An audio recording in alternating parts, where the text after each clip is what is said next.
Oh my goodness, something must be brewing. Good morning, everyone. I don't think that that the congresswoman is perhaps appreciate the full weight of how it was heard by other people, although I don't believe it was intended in any anti-Semitic way. But the fact is, if that's how it was interpreted, we have to remove all doubt, as we have done over and over again. We're working now on a resolution.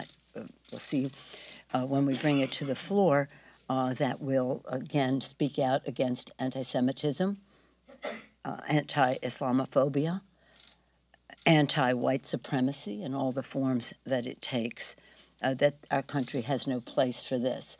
But on anti-Semitism, we voted a resolution on that just recently.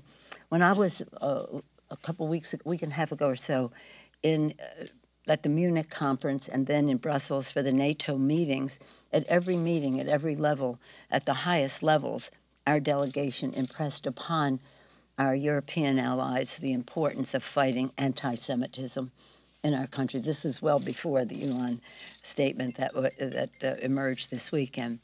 But when it did, it was important for me to speak to the member first before we would proceed. She was in Africa.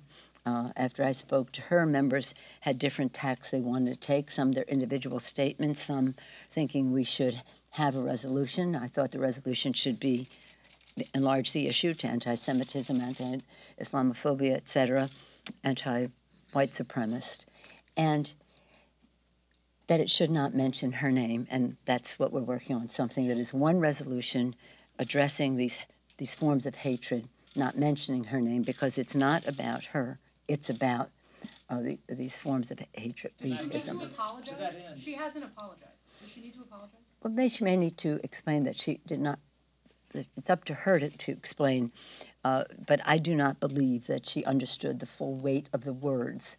As I say, when you're an advocate out there, as I was, so I appreciate all the enthusiasm that comes into our Congress. I've told you that before. That was me pushing a stroller and carrying those signs. So I understand how advocates come in with their enthusiasms.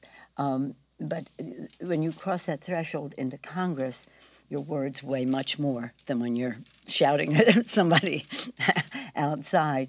And I feel confident that her words were not based on any anti-Semitic attitude, but that she didn't have a full appreciation of how they landed on other people, where these words have a history and a cultural impact that may have been unknown to her. Thank you.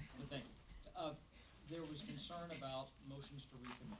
Yeah. It's written HR 1 to your side. And if you didn't address this right away, that could be the motion to recommit.